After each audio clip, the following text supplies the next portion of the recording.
Hola, les damos la bienvenida a cada uno de ustedes, nuestros compañeros de estudio con quienes compartimos este espacio. Y hoy ya estamos viendo el capítulo 20 de este estudio que hemos llevado secuencial, que vamos verso a verso.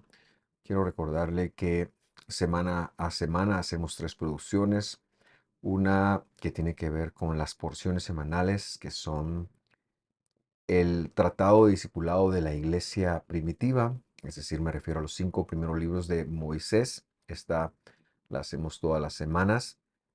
De la misma forma esta que es el Evangelio, entonces hacemos una del Testamento de los Antiguos, hacemos esta que es uno de los Evangelios y estamos complementándonos con el Antiguo Testamento y el Evangelio continuamente y el servicio de los días domingo, que también lo invitamos a ver. Recuerde, por favor, si no le ha dado suscripción al canal de YouTube, suscríbase para que le lleguen nuestras publicaciones. Y de la misma forma, le invitamos a seguirnos en nuestras redes sociales. Como he comentado, hoy nos toca el estudio número 20 de este estudio secuencial que vamos verso a verso. Hemos grabado ya también un estudio similar del Evangelio según Marcos y también uno de la carta a los Gálatas. Y ahora estamos a mitad de camino con este interesantísimo tratado que tiene el enfoque de la primera iglesia, la primera congregación, ahí donde Pedro estuvo, donde Pablo llegó y donde Jacobo era el pastor, pero estos unos años después, ya casi en el ocaso del templo, del segundo templo, siendo que será destruido en los próximos años a la carta en los 2, 3 años después, porque se piensa que esta carta se escribió en la década de los 60 y más o menos el templo se piensa que fue rodeado en el 66 y destruido en el 70. El tema que queremos ver hoy es el juramento y el testamento mejorado. Y repito, a pesar de ser este un estudio verso a verso, procuramos darle un tema para que despierte el interés y de las personas que lo vayan viendo o para que sea más fácil buscarlo. Y los saludamos a cada uno de ustedes con mucha alegría y agradecemos los reportes que nos hacen llegar. Vamos a empezar con una introducción. Recordará usted que la semana pasada vimos el tema la perfección y la ley. Vimos que el autor tiene un concepto de perfección, es decir, nos definió qué era la perfección para él y decía que era la limpieza de la conciencia de aquellas personas a quienes Jesús salva, comparándolo con que los sacrificios que ellos iban a ofrecer en ese momento histórico al templo no podían limpiar la conciencia, perdón. Vimos que esa conciencia de Dios, esa limpieza, luego venía el poder de Dios para implantarse desde nuestra mente y en nuestros intestinos, es decir, en el centro neurálgico de todo, la mente, el cerebro, y en los intestinos lo que absorbe o desecha. Y hablamos de que es la ley de Dios ha convertido en algo interno, ya no tanto externo. Y bueno, el tema de hoy persigue ahondar en el papel de la ley, de la Torá, pero también queremos hablar del juramento porque el texto nos lo exige. Entonces, regresemos a releer el versículo 18 que ya habíamos leído la semana pasada y dice, sí, porque ciertamente queda anulada la competencia anterior por ser débil e inútil. Y entonces lo primero que queremos introducir como un concepto es recordar que en lugar de poner mandamiento, como normalmente traducen ahí, yo le puse la definición de lo que la palabra mitzvah, que es la que se traduce al griego y al castellano como mandamiento, quiere decir. Los mandamientos son las competencias, las habilidades, son el reflejo del carácter que Dios tiene. Él lo pone en las personas. Pero aquí se está hablando de una competencia específica y es una competencia que tenía que ver con el sacerdocio de Aarón y sus descendientes. Ellos habían recibido entonces esta designación de parte de Dios, la cual requería de muchos procedimientos, que es lo que muchas veces se conoce como leyes, creo que le han puesto, perdón, no es leyes, sino am, estatutos, lo voy a consultar de una vez porque no me quiero quedar con eh, decretos. La palabra decretos es la palabra que normalmente lo traducen. Lo logré consultar rápidamente acá. Entonces, dado que eso es así, el Señor viene y como sumo sacerdote que Jesús toma el lugar, eso es lo que hemos venido hablando y lo que hemos venido comprobando, cuando Él regresa a la dimensión espiritual, al cielo de donde Él viene, esta competencia que los sacerdotes tenían quedó pospuesta o cumplió con su objetivo y no tenía razón más de ser. Por esto es que el templo pocos años después es destruido y no será todavía, estamos hablando del año 70 de nuestra era, hace más de que casi 2000 años, y no será instaurado nuevamente, al menos no por un esfuerzo divino, porque sí que hay humanos que piensan que es necesario, porque no entienden lo que este autor le está diciendo a sus contemporáneos judíos, judianos que viven en toda la provincia romana de Judea. Y cómo sería bonito si los descendientes físicos de Abraham y los patriarcas tomaran el Evangelio como un libro que los incluye a ellos como un libro en su contexto real. Y es que el contexto real del Evangelio, no nos cansamos de decirlo, los manuscritos más antiguos que tenemos son griegos, pero la teología es completamente hebrea, judía del primer siglo, no judía como hoy se lo podría decir, ¿verdad? Como usted está acostumbrado a ver un judío con colochitos y de negro y eso. No, yo estoy hablando de una teología muy importante que ocurrió en el tiempo de Jesús y que tiene todo un estudio del cual derivan, sí, en mucho el moderno, pero también el fariseísmo y el propio cristianismo toma de ahí, ¿verdad? Entonces, ahora está diciendo que esta competencia se quita por ser débil e inútil el hombre y tiene que ver ahora con Melquisedec, es lo que ha estado tratando de dejar claro y creo que hoy quedará incluso más profundo en nuestra mente. Leemos el verso 19 para seguir internándonos en la enseñanza. Dice así, pues la ley nada hizo perfecto y se introduce una mejor esperanza mediante la cual nos acercamos a Dios. Este versículo, recordará usted, lo comentamos en la enseñanza pasada, hablando de la perfección. Y reiteramos que se refiere aquí a que la función que la Torah, que la ley del Señor traía, no era la de perfeccionar a nadie. Ella nos enseña, en primer lugar, cuál es la deuda que el hombre tenía con respecto de Dios cuando peca, en primer lugar. Y en segundo lugar, nos enseña cómo es la vida en el espíritu, en el sentido de cómo es Dios, cómo se pronuncia la mente de Dios, cómo se manifiesta la mente de Dios, cuál es la expectativa que Dios tiene para aquellos que justificará a lo largo de los años, a lo largo de los siglos.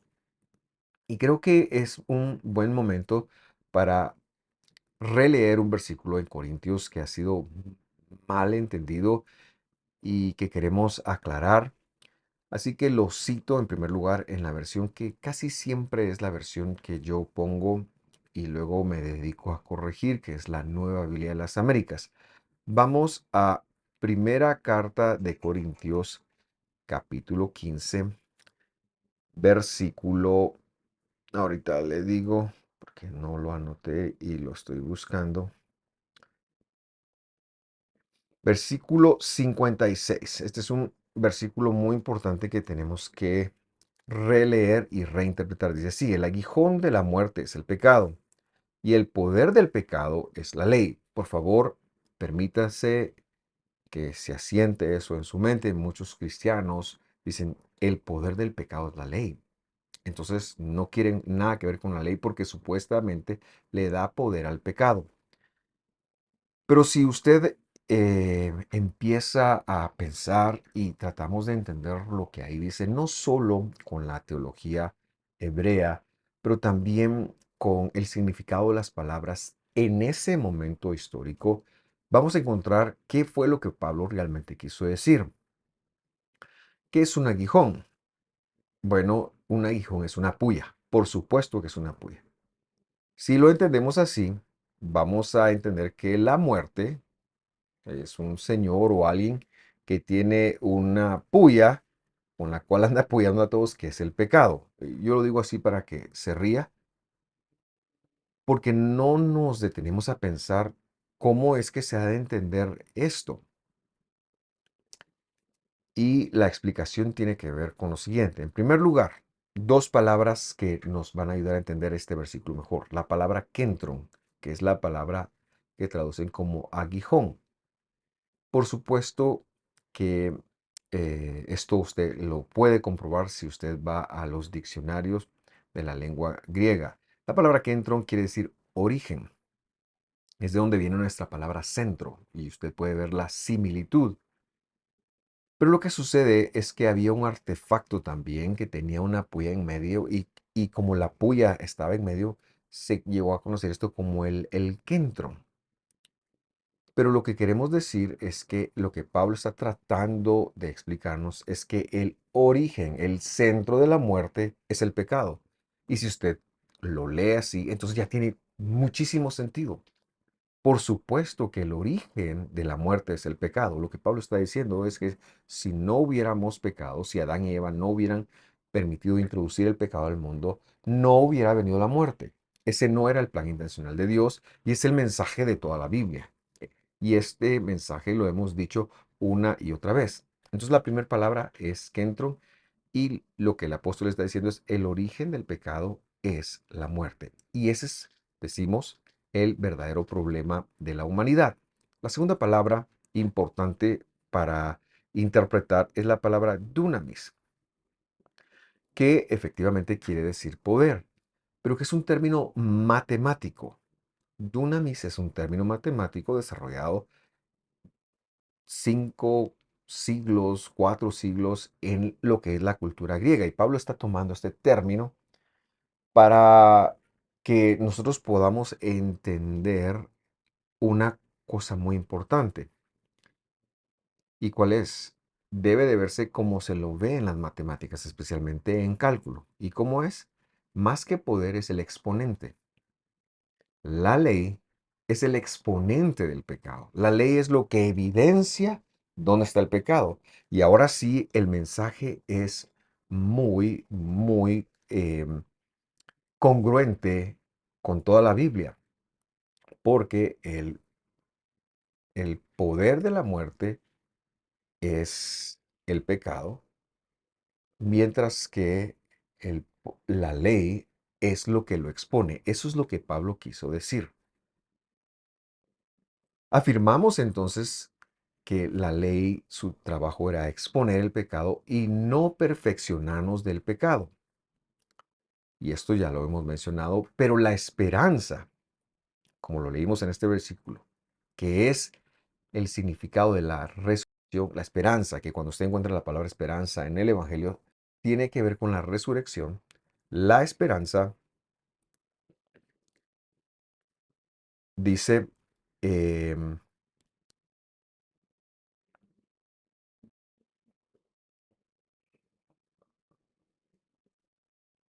no quiero releerlo. Se introduce una mejor esperanza, por supuesto. La esperanza es lo que el Señor Jesús vino a hacer cuando dio su vida y nos dio la capacidad de vivir. Y por eso es que citábamos este versículo de ese maravilloso capítulo de Primera de Corintios en donde se narra la resurrección. Regresamos entonces a Hebreos capítulo 7, perdón, versículo 20 y seguimos con la lectura. Y por cuanto no fue sin juramento, este es uno de nuestros temas hoy, pues en verdad ellos llegaron a ser sacerdotes sin juramento, pero él por un juramento, es decir, Jesús por un juramento del que le dijo el Señor ha jurado y no cambiará, tú eres sacerdote por el Olam. Y este es el punto quizás álgido de lo que hemos venido tratando en los últimos 2 o 3 estudios. La esperanza no fue sin juramento.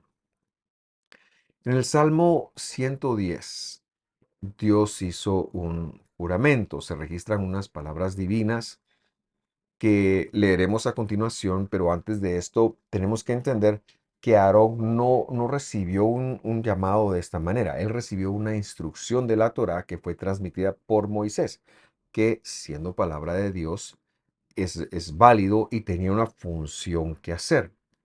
Pero Dios se reveló a David más adelante y otorga un juramento. Y esta palabra es muy interesante y la encontramos en el Salmo 110, versículo 1, y lo leemos ahora. Dicho o juramento del Señor. Y ahí le puse yo el nombre transliterado, el Yud Hei Vav Hei. A mi Señor Adonai, siéntate a mi derecha hasta que ponga a tus enemigos por estrado de tus pies. La palabra Neum, que es la primera palabra que sale ahí, perdón, se tradujo como dice el Señor. Y entonces no genera la importancia. Y por eso yo coloqué dicho, porque un dicho de Dios es algo con lo que Dios, y esa es la implicación de la palabra neum, con lo que Dios se ha atado a sí mismo. Es una promesa divina, es un juramento que Él hace.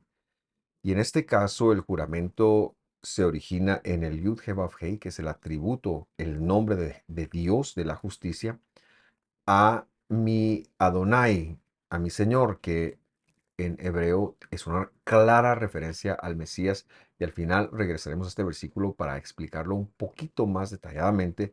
Pero ahora quiero regresar al verso 22 que nos justifica lo que viene diciendo. Así que releo el 21, dice, pues en verdad ellos llegaron a ser sacerdotes sin juramento, pero él, o sea, refiriéndose a Jesús, decimos ahora, por un juramento del que le dijo, el Señor ha jurado y no cambiará, tú eres sacerdote por el Olam. Versículo 22, en ese espíritu. Por eso, por lo que pasó en el versículo 21, Jesús ha venido a ser fiador de un testamento mejorado. Y aquí llegamos a la conexión del otro título de este estudio. Muchas personas y todas las traducciones que consulté decían algo así como mejor pacto. Así está en la traducción que normalmente uso. Pero hemos de entenderlo no como un mejor pacto, porque esto podría implicar que son dos o más pactos los que han ocurrido, y por eso queremos revisitar los pactos dados a los patriarcas, porque ha habido un juramento entonces, y la línea de tiempo va así. Dios hizo un juramento a los patriarcas. Luego de ese juramento, él iba en el desierto a cumplirlo. Ellos iban a ser una nación sacerdotal, una nación de reyes y sacerdotes, pero el pecado del becerro de oro hizo que Dios designara exclusivamente a Aarón y a sus descendientes como sacerdotes. Sin embargo, la revelación, que es progresiva, en tiempos de David volvió a otorgar otro juramento para que eventualmente, cuando Dios, el, el Rey de Reyes, el Yud He Vav Hei, se disminuyera, viniera a la tierra, tomara la forma de hombre, ofreciera su cuerpo como ah, una ofrenda y regresara a los cielos, regresara como un sacerdote, como un sumo sacerdote para dedicarse a reconciliar nuestros o los pecados de las personas que él salvaría. Claro, esto es por un tiempo escondido, es un tiempo que solo Dios sabe. Eso es lo que está ocurriendo. Entonces vamos a ver qué pasó con el pacto de Abraham. Para ello regresamos al primer libro de la Biblia y Génesis 17:7 dice, estableceré mi testamento o pacto. Me gusta más leer la palabra testamento. El original ahí es Brit, Briti sería con el posesivo. Estableceré mi Brit contigo. Y yo prefiero leer testamento porque es una promesa o juramento más que pacto, porque pacto deja la idea de que yo aporto algo al asunto. Pero aquí está diciendo, estableceré mi pacto o mi testamento, perdón, contigo y con tu simiente. Así dice en hebreo. No necesariamente se está refiriendo a los hijos físicos después de ti. Por todas sus generaciones, o sea, mientras duren mientras haya simiente, ¿verdad? Que son no solo los hijos físicos, la descendencia, sino también aquellos que serían injertados con Jesús. Por eso es que nosotros decimos que Jesús hace que toda la escritura tenga que ver con nosotros. Y con tu simiente después de ti por todas sus generaciones. Es decir, mientras haya simiente tuya, a esa generación le va a alcanzar. Y dice, por testamento, y yo le dije la palabra pacto ahí, del olam, es decir, por un tiempo escondido. Y aquí está el pacto de ser Dios tuyo y de toda tu simiente después de ti. ¿Cuál es el testamento? El testamento es que Elohim, la plenitud de los atributos de Dios que se expresan en el amor, que Él sea nuestro Dios, nuestro Elohim, y de la simiente de David. Cuando entonces se profetiza el llamado mejor pacto, pero que nosotros preferimos decir eh, el llamado testamento mejorado o el Nuevo Testamento, pero por eso digo yo, es mejor decirle el testamento mejorado, tenía que profetizarse. Se le dio a un profeta. Es decir, esta no es una idea de Jesús cuando aparece él allá en Mateo o en Marcos, en Lucas o en Juan, o no es algo que se le ocurre posteriormente de su muerte a los discípulos o a Pablo incluso, como algunos quieren hacer ver. No, esto es algo que se profetizó. Esto es algo para lo cual había una promesa. No podríamos nosotros hablar de una mejora en pacto o de un pacto nuevo tampoco si eso no estuviera profetizado. Y Dios se lo profetizó a los profetas. Y a mí me gusta mucho la versión de Jeremías. Leemos Jeremías 31:31. Dice, vienen días, declara el Señor, en que haré con la casa de Israel, es decir, con aquellos que vienen del exilio, y con la casa de Judá, aquellos que nunca se fueron, un testamento mejorado, no como el testamento que hice con sus padres el día que los tomé de la mano para sacarlos de la tierra de Egipto, mi testamento que ellos rompieron, aunque fui un esposo para ellos, declara el Señor. Por favor, note que Dios no rompió su parte del testamento. Si fuera un pacto entre Dios y el hombre, aquí nos hubiéramos quedado porque el hombre rompió el pacto, lo hubiera invalidado y entonces Dios fácilmente pudo haberse salido de ello. Pero no, fue un testamento. Versículo 33. Porque este es el testamento, y yo le dejo la palabra pacto ahí solo para que usted sepa que esa es la que han colocado las traducciones, pero no es más correcto el testamento. Porque este es el testamento que haré con la casa de Israel después de aquellos días, declara el Señor. Pondré mi Torah, mi ley, en sus intestinos y sobre sus corazones la escribiré. Entonces yo seré su Dios y ellos serán mi pueblo. Aquí está la promesa hecha a Abraham. No tendrán, versículo 34, que enseñar nada más a su prójimo y cada cual a su hermano, diciéndole, conoce al Señor, porque todos me conocerán, desde el más pequeño hasta el más grande, declara el Señor, pues perdonaré su maldad y no recordaré más su pecado. Y decimos que la semana pasada mencionábamos este verso, solo que como lo expresa Hebreos, capítulo 8, en función o en referencia al pacto del Señor. Esta es la mejora.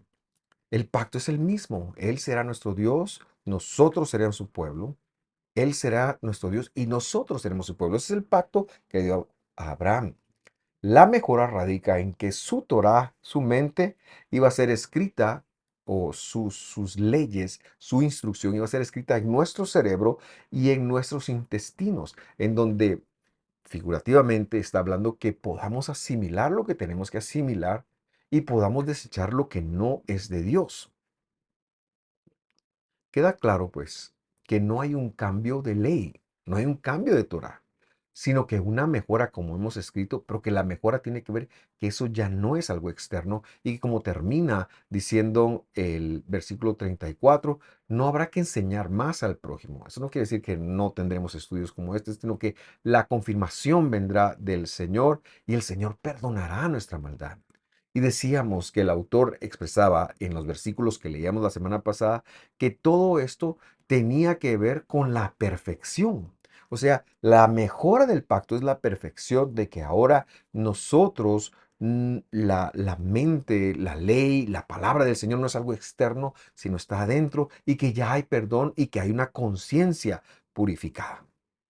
Esto es maravilloso y esto es algo que emociona y esto es algo que nos permite empatar los testamentos, el testamento de los antiguos y el evangelio y podemos dedicarnos a ver la escritura como una unidad, como una palabra la cual se explica mutuamente.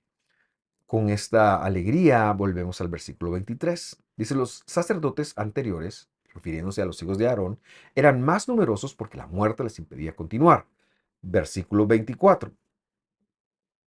Pero Jesús, su majestad, el Rey de Reyes, conserva su sacerdocio inmutable, es decir, no cambia. ¿Por qué? Porque permanece para el Olam. Y se refiere no a Jesús, sino se refiere al sacerdocio. Y yo quise poner aquí la palabra Olam porque está hablando del tiempo escondido, es decir, no será para siempre. Jesús no será siempre sacerdote. Esa no es la idea. La idea es que un día Él quite nuestra pecaminosidad y para ello vino, murió y para ello, primera carta de Corintios capítulo 15 explica que seremos transformados y seremos como Él es.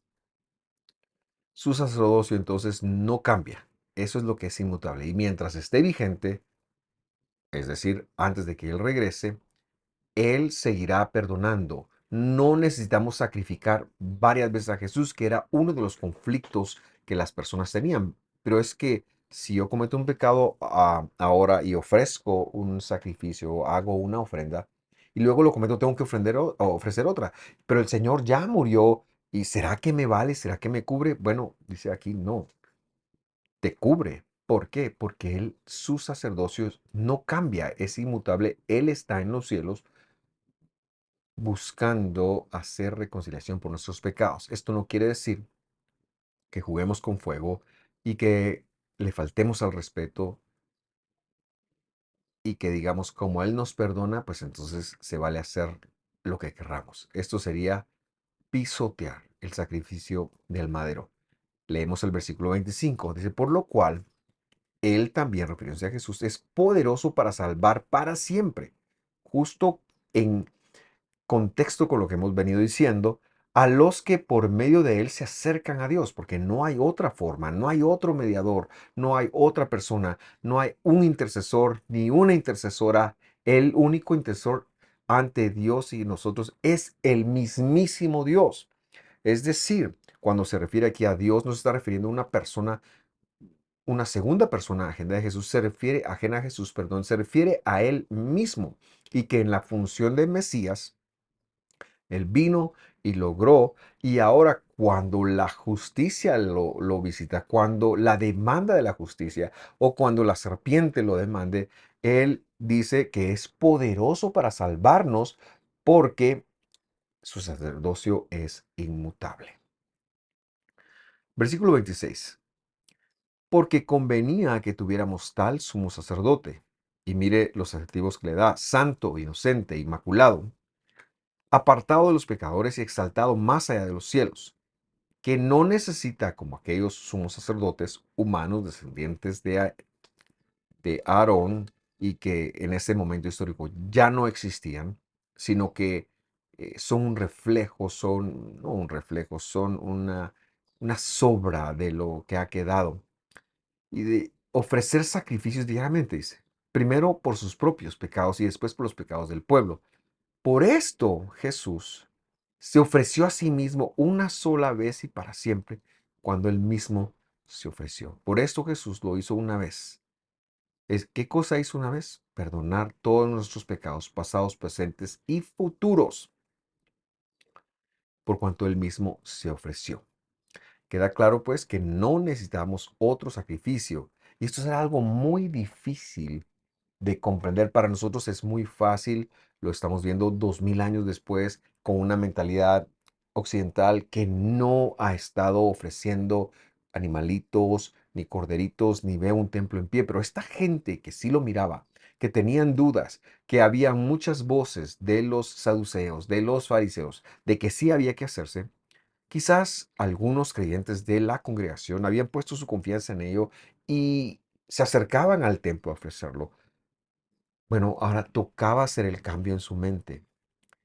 Se piensa que los de la primera congregación pensaban que Jesús no tardaría 40 años siquiera, y para ellos ya iban casi 30, y miraban el templo que seguía en pie, y esto puede generar muchas dudas.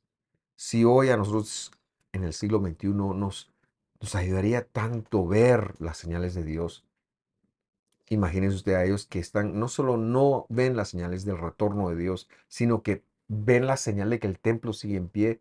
Y él mismo había dicho, y esta es una enseñanza que se ha pasado, que no iba a quedar piedra sobre piedra. El templo, de hecho, en este momento histórico, tiene más de 400 años de estar en pie y es una obra maestra. Herodes, en el siglo antes del año cero, ha dejado un templo inmaculado, ha dejado algo que cualquier judío se sentía orgulloso de ello. Pero este tratado está diciendo, señores, se acerca a su fin, esos ya no, los hombres que están ahí no nos ayudan, ya Jesús hizo lo que tenía que hacer. Por favor, hagamos la transición en la mente. Por favor, no vayamos, no nos acerquemos a ofrecer eh, animalitos nuevamente. Y esto es lo que tiene que ver entonces el juramento y también en la mejora en el pacto que los judíos creyentes en Jesús en Judea, en la iglesia de Jerusalén, no han logrado asimilar todavía. Leamos el versículo 28. Dice, porque la Torá designa como sumos sacerdotes a hombres débiles. Pero la palabra del juramento, y ahora hemos ido hablando del juramento y luego hablábamos un poquito del testamento mejorado. Bueno, nos toca regresar al juramento. Porque la palabra del juramento que vino después de la Torah designa al Hijo, es decir, al cuerpo de Dios, a la función de Dios de venido a la tierra, lo designa como, dice aquí, hecho perfecto o en perfección para siempre. Entonces, ¿qué está diciendo? Dice, la Torah designó a la descendencia de Aarón. Pero el problema es que estos son hombres débiles. ¿Por qué son débiles? Aquí no está hablando de su carácter, aquí no está hablando de su fuerza, aquí está hablando de que mueren. Ese es el problema. La debilidad humana es que morimos. Pero la palabra del juramento dice que vino después de la ley. Ojo, ¿a qué se refiere? Bueno, se refiere a la misma escritura. Se refiere a la misma escritura. Y entonces yo le quiero hacer una pequeña línea del tiempo. Empezando con Abraham. Abraham recibe una palabra de juramento. Y la palabra de juramento es, yo voy a ser tu Dios, el Dios de tu pueblo, ustedes van a ser mi pueblo. La palabra del juramento. Luego, lo decía hace algunos instantes, Israel desciende a Egipto, se multiplica en Egipto, Dios los saca de Egipto y cuando está compartiendo con ellos sus competencias, los rasgos de su carácter, de lo que Dios esperaba que hicieran, ellos se van detrás de una forma conocida de ver a Dios. Ellos no se, con el becerro de oro, no se pusieron a adorar a otro Dios. Ellos pensaban que esta era una representación del Yud-Heh-Vav-Heh, del Dios que los había sacado de Egipto. Por eso es que no podemos adorar a Dios en nuestros términos. Tenemos que adorarlo en sus términos, porque Él es el único que se define a Él mismo y no debemos de llegar incluso a ser idolatría con nuestra idea de Dios, sino que debemos de adorar a Dios con la idea que Dios es. Así que después de este momento tan terrible, Dios quita el sacerdocio de las 11 tribus, lo pone en una tribu, o sea, por eso se queda solamente con una tribu y las otras 11 no reciben sacerdocio. Hasta que un día el poder de la santidad, Dios mismo inspira a David y escribe el Salmo 110, versículo 1. Y dice así, lo recordamos porque ya lo leímos hoy. Dicho, juramento del Yud He Vav He a mi Adonai, siéntate a mi diestra hasta que ponga a tus enemigos bajo de tus pies. Decía que la palabra neum, que he traducido por dicho, es un juramento, es algo con lo que Dios se ata a sí mismo. Y esto no es poca cosa, porque Dios es todopoderoso, pero Él se subordina a su palabra. Y aquí está su palabra. Aquí se expresó, salió de sus labios un juramento. Y en ese juramento se le está diciendo al Adonai, que es la figura de Jesús en la tierra, siéntate a mi diestra. Es decir, se le está llamando de la tierra para que se siente en el trono. La diestra aquí no representa que hay dos tronos en el cielo. Esta es una em, forma muy bíblica de hablar del cielo. La diestra de la majestad, que es como se decía, es la referencia que hace aquí, la diestra de la majestad, la diestra del trono. De hecho, perdón, la palabra que se usa es trono, representa un único lugar en las alturas. Por eso es que cuando usted lee Apocalipsis no se habla de dos tronos. No hay un trono para el Padre ni para el Hijo, ni otro para el Hijo. Y menos tres tronos. Hay un solo trono porque nuestro Dios, el Señor nuestro Dios, el Señor es uno. El Señor es uno. Entonces aquí se le está hablando la función del Hijo de que regrese a la tierra. Pero para esto sale o se produce desde un juramento. Y eso es lo que el escritor de Hebreos está tratando de decir. Miren, la ley designó a hombres como una deferencia y de hecho como una amonestación de parte de Dios porque ustedes no pudieron con eso. Pero hubo un juramento que Dios le dio a David que se iba a levantar alguien. Y en primer lugar se le reconoce que está en la tierra, pero se le llama para que regrese. Y lo complementamos con el versículo 4 del mismo salmo. Dice, el Señor, que es Yud Jehová, ha jurado. Ahí está el dicho nuevamente. Ahí está la palabra neum. Y no se retractará. Por supuesto que no, porque Él va a honrar su palabra. Tú eres, pero ya a la diestra de la majestad, ya devuelto en los cielos, tú eres sacerdote para el Olam, es decir, por tiempo escondido, según el juramento, orden, traducen, de Melquisedec. ¿Qué quiere decir eso? No es que, no es que esté hablando de que Jesús eh, tiene que, es menor a Melquisedec o Malquisedec en cualquier aspecto, sino que está diciendo en la forma como se entregó a Malquisedec. A Malquisedec, que era un ángel, que era un mensajero de Dios, se le entregó una palabra para que viniera a recibirle diezmos a Abraham. De esa misma forma, en ese modelo, al Mesías regresado a los cielos,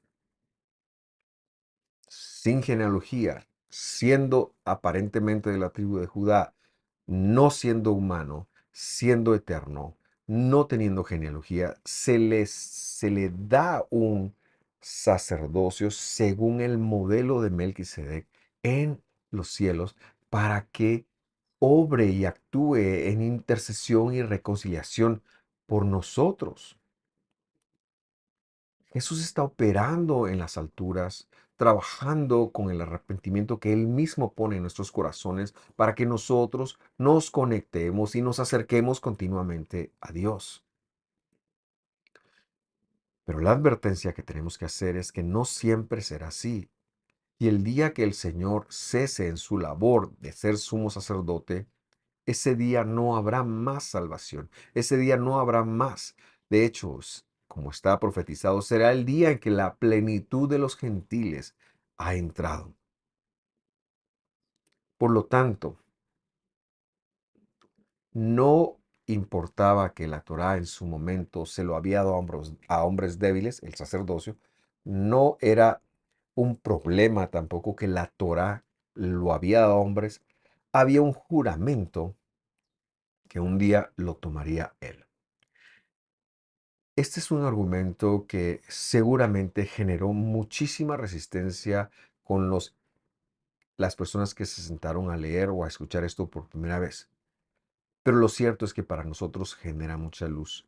Nosotros decimos que Jesús es rey, que Él es sacerdote, que está abogando por nosotros y nos conviene tener el sacerdote que también fue la ofrenda, pero que también fue el Dios que dio la orden y que Él mismo vino. En fin, exaltamos la grandeza de nuestro Redentor que se disminuyó y que nos dio vida. Vamos a dejarlo acá. Con mucha alegría, la próxima semana empezaremos el capítulo 8. Gracias por sintonizarnos. Cualquier duda, estamos a las órdenes. Un fuerte abrazo. Hasta pronto.